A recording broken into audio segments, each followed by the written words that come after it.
ನಮ್ಮ ಜೀವನದಲ್ಲಿ ನಾವು ತಗೊಳ್ಳೋವಂಥ ಒಂದು ಚಿಕ್ಕ ಡಿಸಿಷನ್ ಕೂಡ ನಮ್ಮ ಲೈಫಲ್ಲಿ ಎಷ್ಟು ದೊಡ್ಡ ಇಂಪ್ಯಾಕ್ಟ್ ಮಾಡುತ್ತೆ ಅನ್ನೋದಕ್ಕೆ ಈ ವ್ಯಕ್ತಿ ಒಂದು ಎಕ್ಸಾಂಪಲ್ ಆಗ್ತಾರೆ. ಯಾವ ರೀತಿ ಅಂತ ಕೇಳ್ತೀರಾ? ಆ ವ್ಯಕ್ತಿ ಯಾರು ಅಂತ ಗೊತ್ತಾಗಬೇಕಾ? ಈ ವಿಡಿಯೋ ಕೊನೆವರೆಗೂ. 2021 IPL ಮಿನಿ ಆ್ಯಕ್ಷನಲ್ಲಿ RCB ಟೀಮ್ ಅವರು, RCB ಮ್ಯಾನೇಜ್ಮೆಂಟ್ ಅವರು 26 ವರ್ಷದ ಒಂದು ಹುಡುಗನ ತಗೋತಾರೆ.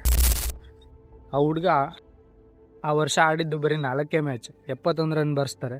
2021ರಲ್ಲಿ ಅಂತ ಹೇಳ್ಕೊಳ್ಳೋಂಥ ಪ್ರದರ್ಶನ ಏನೂ ಬರಲಿಲ್ಲ.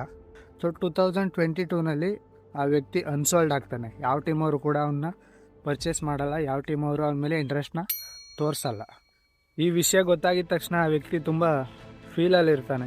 ನನ್ನ ಕ್ರಿಕೆಟ್ ಕೆರಿಯರ್ ಮುಗ್ದೇ ಹೋಯಿತು ಅಂತ ತುಂಬ ಬೇಸರದಲ್ಲಿರಬೇಕಿದ್ರೆ ಕರ್ನಾಟಕದ RCB ಟೀಮಲ್ಲಿ ಲೂನಿತ್ ಸಿಸೋಡಿಯಾ ಅಂತ ಒಬ್ಬ ಪರ್ಸನ್ ಇರ್ತಾನೆ, ಒಬ್ಬ ಪ್ಲೇಯರ್ ಇರ್ತಾನೆ.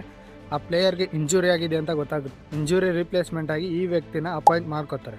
ಈ ವ್ಯಕ್ತಿನ ಅಪಾಯಿಂಟ್ ಮಾಡ್ಕೊಂಡಿದ್ದು ನೆಕ್ಸ್ಟ್ ಡೇನೇ ಕ್ಯಾಂಪಲ್ಲಿ ಬಂದು ಸೇರ್ಕೊಂಡಿದ್ದು ನೆಕ್ಸ್ಟ್ ಮೂಮೆಂಟೇ ಅವ್ರ ಹತ್ರ ಕೋಚ್ ಬಂದುಬಿಟ್ಟು ಒಂದು ಮಾತು ಹೇಳ್ತಾರೆ. ಏನಂತ ಅಂದರೆ, ನಿನ್ನ ಪ್ರತಿಯೊಂದು ಮ್ಯಾಚಲ್ಲಿ ಆಡಿಸ್ತೀವಿ, ನಿನ್ನನ್ನು ಪ್ಲೇಯಿಂಗ್ 11ನಿಂದ ಡ್ರಾಪ್ ಮಾಡ್ತೀವಿ ಅನ್ನೋ ಸಂದೇಹ ಬೇಡ, ನಿನ್ನ ಬೆಸ್ಟ್ ಏನಿದೆಯೋ ಅದನ್ನು ಕೊಡೋಕ್ಕೆ ಟ್ರೈ ಮಾಡು ಅಂತ ಹೇಳಿದ ತಕ್ಷಣವೇ ಆ ಒಂದು 2022ರ ಸೀಸನ್ನಲ್ಲಿ RCB ಪರವಾಗಿ 334 ರನ್ ಚಚ್ಚಿದಂಥ ಬ್ಯಾಟ್ಸ್ಮನ್ ಇವರಾಗ್ತಾರೆ.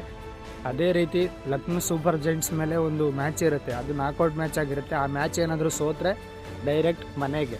ಸೊ ಆ ಮ್ಯಾಚಲ್ಲಿ ಕೂಡ ಸೆಂಚುರಿನ ಸಿಡಿಸಿ ಡೈರೆಕ್ಟ್ ಕ್ವಾಲಿಫೈ ಆಗ್ತಾರೆ ಕ್ವಾಲಿಫೈಯರ್ಗೆ.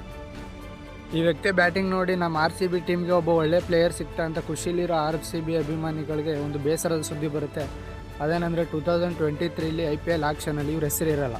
ಯಾಕಂದರೆ ಇವ್ರು ಆಲ್ರೆಡಿ ಇಂಜುರಿ ಆಗಿರ್ತಾರೆ. ಸೊ ಇಂಜುರಿ ಆಗಿರೋದ್ರಿಂದ 2023 IPL ಸೀಸನ್ನ ಮಿಸ್ ಮಾಡ್ಕೋತಾರೆ. ಅದಾಗಿದ್ದು ನೆಕ್ಸ್ಟ್ ಸೀಸನ್ನೇ 2024ರಲ್ಲಿ ಮತ್ತೆ RCB ಕ್ಯಾಂಪ್ನ ಸೇರ್ಕೋತಾರೆ. ಆಡಿದ 13 ಮ್ಯಾಚಲ್ಲಿ 5 ಹಾಫ್ ಸೆಂಚುರಿನ ಹೊಡೆದು ಹತ್ತಿರ 400 ರನ್ನ ಬಾರಿಸಿ RCB ಒಂದು ಉತ್ತಮ ಸ್ಥಾನದಲ್ಲಿರೋದಕ್ಕೆ ಮೇನ್ ರೀಸನ್ ಇವರಾಗಿರ್ತಾರೆ. ಈ ವ್ಯಕ್ತಿಯ ಬ್ಯಾಟಿಂಗ್ ಪರ್ಫಾರ್ಮೆನ್ಸ್ ಮತ್ತು ಟೀಮ್ ಜೊತೆ ಇರೋವಂಥ ಹೊಂದಾಣಿಕೆಯನ್ನು ನೋಡಿ 2025ಯಲ್ಲಿ ಈ ವ್ಯಕ್ತಿಗೆ RCB ಮ್ಯಾನೇಜ್ಮೆಂಟ್ ಕ್ಯಾಪ್ಟನ್ಸಿ ಅನ್ನೋ ಒಂದು ಕಿರೀಟನ ಕೊಡ್ತಾರೆ. ಕ್ಯಾಪ್ಟನ್ಸಿ ಅನ್ನೋ ಕಿರೀಟ ಬಂದಿದ ತಕ್ಷಣ ಈ ಹುಡುಗನಿಗೆ ಏನಾಗುತ್ತೆ ಅಂತ ನೀವೇ ನೋಡಿದ್ದೀರಿ. ಈ ವ್ಯಕ್ತಿ RCB ಕ್ಯಾಪ್ಟನ್ ಆಗಿದ ತಕ್ಷಣ ಯಾವ ಲೆಜೆಂಡ್ಗಳು ಮಾಡದೇ ಇರೋವಂಥ, RCB ಟೀಮಲ್ಲಿ ಎಂಥ ದೊಡ್ಡ ಲೆಜೆಂಡ್ಗಳೇ ಆಡಿದರೂ ಕೂಡ ಒಂದು ಟೈಟಲ್ನ ವಿನ್ ಆಗಿರಲ್ಲ. ಸೊ ಈ ವ್ಯಕ್ತಿ ಬಂದಿದ ತಕ್ಷಣ ಕ್ಯಾಪ್ಟನ್ಸಿಯಲ್ಲಿ ಒಳ್ಳೊಳ್ಳೆ ಮೂವ್ನ ಮಾಡ್ತಾರೆ, ಒಳ್ಳೊಳ್ಳೆ ಬೌಲಿಂಗ್ ಮೂವ್ ಮಾಡ್ತಾರೆ, ಒಳ್ಳೊಳ್ಳೆ ಒಂದು ಸ್ಟ್ರಾಟಜಿನ ತೊಗೊಂಡು ಬರ್ತಾರೆ. ಮಾಸ್ಟರ್ ಮೈಂಡ್ DK ಹೇಳಿದ್ದನ್ನೆಲ್ಲ ಕೇಳಿಕೊಂಡು ಇಡೀ IPL ಇತಿಹಾಸದಲ್ಲಿ 18 ಸೀಸನ್ಗಳಲ್ಲಿ ಫಸ್ಟ್ ಎವರ್ IPL ಟೈಟಲ್ನ ಇವರು ಅಚೀವ್ ಮಾಡ್ತಾರೆ. ಸೊ 18 ಸೀಸನ್ಗಳ ನಂತರ RCB ಅಭಿಮಾನಿಗಳ ಕಾಯುವಿಕೆಗೆ ಒಂದು ಫುಲ್ ಸ್ಟಾಪ್ ಸಿಗುತ್ತೆ. ಸೊ 2025ಯಲ್ಲಿ RCB ತಮ್ಮ ಚೊಚ್ಚಲ IPL ಟ್ರೋಫಿನ injury replacement the first captain to winning IPL champions trophy. It's not a joke. ಇದು ಹಣೆ ಬರಹದಲ್ಲೇ ಬರೆದಿರಬೇಕು. ಸೊ ವಿಧಿ ಲಿಖಿತ ಅನಿಸುತ್ತೆ.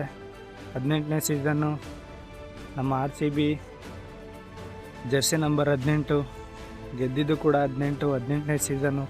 ಸೊ ಇದೆಲ್ಲದಕ್ಕೂ ವಿಧಿ ಬರೆದಿತ್ತು ಅನಿಸುತ್ತೆ ಮೊದಲೇ. ಸೊ ಚಾಂಪಿಯನ್ಸ್ ಆದಮೇಲೆ ಯಾವ ರೀತಿ ಸೆಲೆಬ್ರೇಷನ್ ಇತ್ತು ಅಂತ ನೀವೆಲ್ಲ ನೋಡಿದ್ದೀರಾ. ಆ ವಿಡಿಯೋ ಮಾಡ್ತಿರ್ಬೇಕಾದ್ರೆ ಗೊತ್ತಾಗಿರುತ್ತೆ ನಾ ಯಾವ ವ್ಯಕ್ತಿ ಬಗ್ಗೆ ಹೇಳ್ತಾ ಇದ್ದೀನಿ ಅಂತ. ಸೊ ಆ ವ್ಯಕ್ತಿ ಯಾರು ಅಂತ ನಿಮಗೂ ಗೊತ್ತಾಗಿದ್ದರೆ ಆ ವ್ಯಕ್ತಿನ ಇಲ್ಲಿ ಟ್ಯಾಗ್ ಮಾಡಿ ಅಥವಾ ಆ ವ್ಯಕ್ತಿ ಹೆಸರನ್ನ ಕಮೆಂಟ್ ಮಾಡಿ. ಸೊ ಇದೇ ಥರ ನಮ್ಮ ಲೈಫಲ್ಲಿ ನಾವು ತಗೊಳ್ಳೋವಂಥ ಒಂದು ಚಿಕ್ಕ ಡಿಸಿಷನ್ ಕೂಡ ನಮ್ಮ ಲೈಫಲ್ಲಿ ತುಂಬ ಇಂಪ್ಯಾಕ್ಟ್ ಬೀರುತ್ತೆ ಅನ್ನೋದಕ್ಕೆ ಈ ವ್ಯಕ್ತಿ ಒಂದು ದೊಡ್ಡ ಎಕ್ಸಾಂಪಲ್ ಆಗ್ತಾರೆ. ಸೊ ನಿಮ್ಮ ಲೈಫಲ್ಲೂ ಕೂಡ ನೀವು ತಗೊಳ್ಳೋ ಡಿಸಿಷನ್ ಚಿಕ್ಕದೇ ಆಗಿರ್ಬೋದು, ಬಟ್ ನೀವು ತಗೊಂಡ್ಮೇಲೆ ಆ ಡಿಸಿಷನಿಂದ ನಿಮ್ಗೆ ಎಷ್ಟು ಉಪಯೋಗ ಆಗುತ್ತೆ ಅನ್ನೋದು ತುಂಬ ಮ್ಯಾಟ್ರ್ ಆಗುತ್ತೆ.